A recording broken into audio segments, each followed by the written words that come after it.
America के पूर्व राष्ट्रपति बिल क्लिंटन जब भारत आए थे तो ताजमहल को देखने के बाद उन्होंने कहा था, आज मुझे एहसास हुआ इस दुनिया में दो ही तरह के लोग हैं, एक वो जिन्होंने ताज देखा है, दूसरे वो जिन्होंने ताज नहीं देखा। होंगी इस दुनिया में एक से बढ़कर एक खूबसूरत इमारतें, लेकिन ताज जैसी कोई नहीं, क्योंकि इसकी बुनियाद में एक बादशाह ने अपना दिल रखा है। आज इस वीडियो को आखिर तक ज़रूर देखना। आप ताजमहल के बारे में ऐसी बातें जानोगे जो शायद ही आपने पहले कभी सुनी होंगी। हज़ारों टूरिस्ट जो ताजमहल देखने आते हैं वो ये नहीं जानते कि जो वो सामने देख रहे हैं वो ताजमहल का पिछला हिस्सा है। दरअसल जो शाही दरवाज़ा है वो नदी के किनारे दूसरी तरफ है। आज ज़्यादातर टूरिस्ट ताज को वैसा नहीं देख पाते जैसा कि शाहजहां चाहते थे। मुगल काल में ताज तक पहुंचने के लिए नदी ही मुख्य रास्ता थी। ये एक तरह का हाईवे था। बादशाह और उनके शाही मेहमान नाव में बैठकर आते थे। नदी के किनारे एक चबूतरा हुआ करता था। नदी बढ़ती गई और वो बहुत पहले ही नष्ट हो गया। बादशाह और उनके मेहमान उसी चबूतरे से ताज आया करते थे। ये कहा जाता रहा है कि शाहजहां ने ताजमहल बनाने वाले मजदूरों के हाथ कटवा दिए थे, लेकिन ये बात एक अफवाह जैसी लगती है, क्योंकि इस बात का कोई प्रमाण मौजूद नहीं है। बहुत से इतिहासकारों का मानना है कि शाहजहां ने मजदूरों और कारीगरों को जिंदगी भर की पगार देकर उनसे एक करारनामा लिखवाया था कि वो ऐसी कोई दूसरी इमारत नहीं बनाएंगे। ताजमहल की जो चार मीनारें हैं ये बिल्कुल सीधी नहीं खड़ी हैं, बल्कि चारों बाहर की ओर हल्की झुकी हुई हैं, और इन्हें ऐसा ही बनाया गया था ताकि भूकंप जैसी आपदा आने पर अगर ये गिरे भी तो बाहर की ओर गिरें और मुख्य मकबरे को कोई नुकसान ना पहुँचे। कुतुब मीनार भारत की सबसे ऊंची मीनार है, लेकिन शायद आपको जानकर हैरानी हो, ताजमहल की ऊंचाई कुतुब मीनार से भी ज़्यादा है। ताजमहल 73 मीटर ऊंचा है, जबकि कुतुब मीनार की ऊंचाई 72.5 मीटर है। दुनिया में जितनी भी ऐतिहासिक इमारतें मौजूद हैं उनमें से सबसे सुंदर कैलीग्राफी ताज पर हुई है। जैसे ही आप ताज के बड़े दरवाजे से अंदर जाते हो, दरवाजे पर लिखा ये सुलेख आपका स्वागत करता है, हे आत्मा, तू ईश्वर के पास विश्राम कर, ईश्वर के पास शांति के साथ रहे और उसकी परम शांति तुझ पर बरसे। ये कैलीग्राफी थुलूट लिपि में है। इस कैलीग्राफी को डिज़ाइन करने वाले का नाम अब्दुल हक था, जिसे ईरान से बुलाया गया था। शाहजहां ने उसकी चकाचौंध कर देने वाली कला को देखते हुए उसे अमानत खान नाम दिया, उपाधि के तौर पर। जिस वक्त शाहजहां बादशाह बने वो मुगल सल्तनत का सबसे सुनहरा दौर था, या यूं कहें शाहजहां का ज़माना मुगल हुकूमत की बसंत जैसा था। चारों तरफ अमन और खुशहाली थी। प्रजा के लिए बादशाह का हुक्म ही सबसे ऊंचा होता था। शाहजहां की बादशाहत में लड़ाइयाँ नहीं होती थी। वो ज़बरदस्त शान व शौकत ऐशो इशरत का दौर था। बादशाह को बड़ी बड़ी इमारतें बनवाने का शौक़ था। उन्होंने मुगल वास्तुकला के साथ भारत के प्राचीन इतिहास को मिला दिया था। ऐसी भव्य इमारत दुनिया ने पहले कभी नहीं देखी थी। इसके लिए सफ़ेद संगमरमर राजस्थान के मकराना से लाया गया था। जेड और क्रिस्टल चाइना से मंगवाया गया था। लैपिस लाजुली अफ़गानिस्तान से आया था। टर्कोइस तिब्बत से, जैस्पर पंजाब से, सैफायर श्रीलंका से और कार्नेलियन अरब से आया था। कुल मिलाकर ऐसे ही 28 किस्म के बेशकीमती रत्नों को सफ़ेद संगमरमर में जड़ा गया था। इन सब चीज़ों को विदेश से आगरा लाने के लिए 1000 से भी ज़्यादा हाथी इस्तेमाल किए गए थे। ताजमहल आज से करीब 400 साल पहले 1631 में बनना शुरू हुआ था और ये 22 साल बाद 1653 में पूरा हुआ। इसका निर्माण 20,000 कारीगरों और मजदूरों ने किया था। वास्तुकला का इससे शानदार नमूना दुनिया में दूसरा कोई भी नहीं। ताजमहल के निर्माण के लिए हर चीज़ को हीरे की तरह परख कर चुना गया था।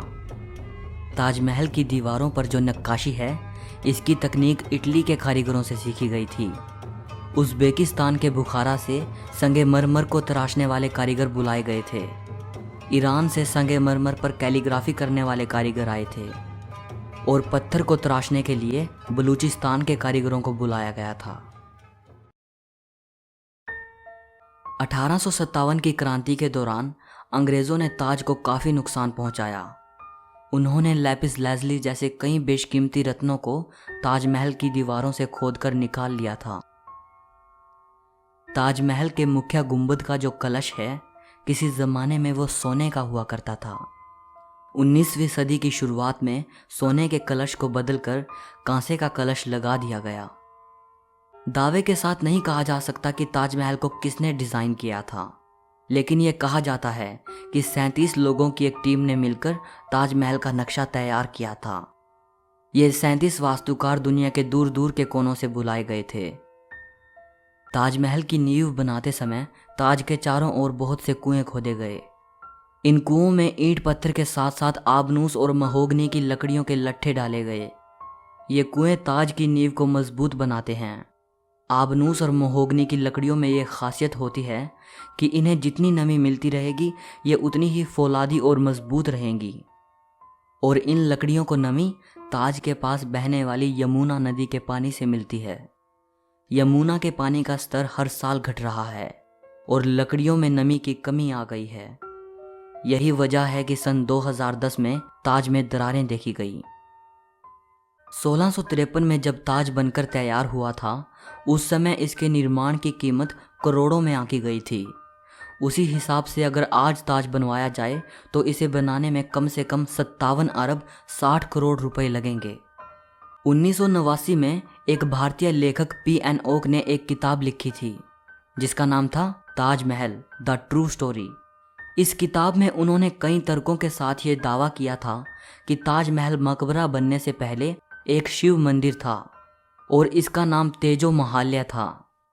सन 2000 में P.N. ओक ने अपनी बात को सिद्ध करने के लिए ताज की साइट खोदने के लिए सुप्रीम कोर्ट को अर्जी दी थी, जिसे सुप्रीम कोर्ट ने रद्द कर दिया। आर्कियोलॉजिकल सर्वे ऑफ इंडिया के मुताबिक ताजमहल कभी एक शिव मंदिर था, इस बात के कोई सबूत नहीं हैं, बल्कि शाहजहां ने ताज को बनवाया था, इसके प्रमाण ही इतिहास के पन्नों में मिलते हैं। एक कहानी प्रसिद्ध है कि शाहजहां यमुना नदी के दूसरी तरफ काले संगमरमर से ऐसा ही एक और काला ताजमहल बनाना चाहते थे। कहा जाता है कि शाहजहां मुमताज़ की तरह अपने लिए भी एक मकबरा बनाना चाहते थे, लेकिन इससे पहले कि वो काला ताजमहल बनवा पाएं, औरंगज़ेब ने उनको कैद खाने में डलवा दिया। लेकिन इतिहासकार कहते हैं कि ये बाद में बनाई गई मनगढ़ंत कहानियां हैं। जिस जगह शाहजहां के काला ताज बनवाने की बात कही जाती है, वहाँ कई बार खुदाई की जा चुकी है, लेकिन ऐसा कोई सबूत नहीं मिला जिससे ये पता चले कि शाहजहां काला ताज बनवाना चाहते थे। ताजमहल का डिज़ाइन हुमायूं के मकबरे से प्रेरित दिखता है। हुमायूं शाहजहां के परदादा थे। उनका ये मकबरा हिंदुस्तान में आगे बनने वाली कई मुगल इमारतों के लिए प्रेरणा बना। दूसरे विश्व युद्ध में सरकार ने मकबरे के चारों ओर बांस का घेरा बनाकर सुरक्षा कवच तैयार कराया था, जिससे कि हवाई बमबाजों को भ्रमित किया जा सके और ये जर्मन और जापानी हवाई हमलों से सुरक्षा प्रदान कर पाए। 1965 और 1971 के भारत पाकिस्तान युद्ध के समय भी यही किया गया था। कई देशों में ताजमहल की नकल पर बनी इमारतें मौजूद हैं, जैसे चीन, बांग्लादेश और कोलंबिया में, और ऐसी एक इमारत भारत में भी मौजूद है, बीबी का मकबरा। ये इमारत महाराष्ट्र के औरंगाबाद में है। इसे मुगल बादशाह आजम शाह ने अपनी मां दिलरस बानो बेगम की याद में 17वीं सदी के आखिर में बनवाया था। इसे ताजमहल की तर्ज पे बनवाया गया था। इस मकबरे का गुंबद ताजमहल के गुंबद से छोटा है और इसका सिर्फ गुंबद ही संगमरमर का है, बाकी निर्माण प्लास्टर से किया गया है। ताजमहल की सबसे ज़्यादा लोकप्रियता इसके निर्माण से जुड़ी अद्भुत प्रेम कहानी की वजह से है। बादशाह शाहजहां ने अपनी बेगम मुमताज़ महल की याद में इस इमारत को बनवाया था। मुमताज़ का असली नाम अर्जुमंद बानो बेगम था। शाहजहां ने उन्हें मुमताज़ महल नाम दिया, यानी महल का सबसे अनमोल रत्न। महज 38 साल की उम्र में अपनी 14वीं संतान को जन्म देते वक्त मुमताज़ की मृत्यु हो गई। उस वक्त वो बुरहानपुर में थी। अपनी प्रिय बेगम की मृत्यु से बादशाह बेहद दुखी हुए, जैसे उनकी ज़िंदगी ही तबाह हो गई। और आखिर उनकी याद में शाहजहां ने ताज को बनवाने का फरमान जारी किया। पहले मुमताज़ को बुरहानपुर में ही दफनाया गया। इसके बाद शाहजहां ने ताज को बनवाना शुरू किया। तब बुरहानपुर से मुमताज़ के शव को निकालकर जहां ताजमहल बन रहा था उसके पास एक बगीचे में दफनाया गया।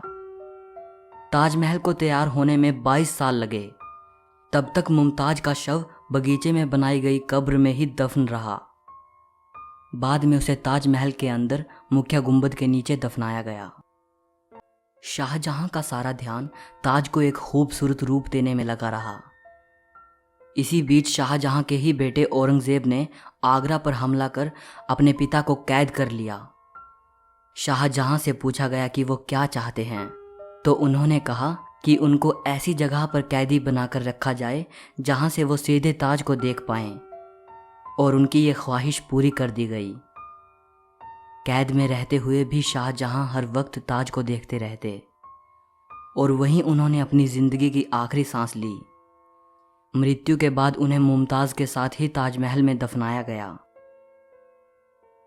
एक हारे थके बादशाह को भी अगर किसी ने गिरने नहीं दिया तो वो मुमताज़ के लिए उनका बेपनाह प्यार ही था।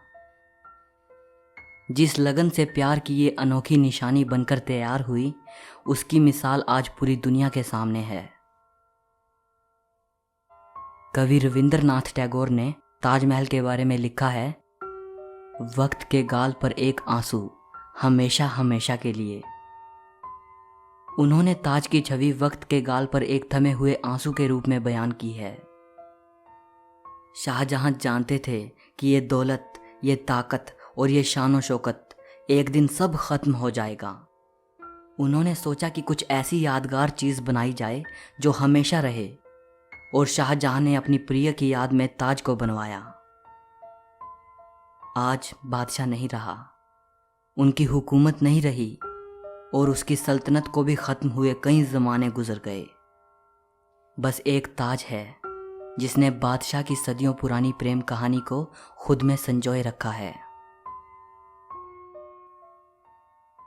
प्रकृति की गोद में चांद से जगमगाती ये भव्य इमारत सदियों से दो प्रेमियों के प्यार की अमर कहानी सुनाती आई है, और सदियों तक सुनाती रहेगी।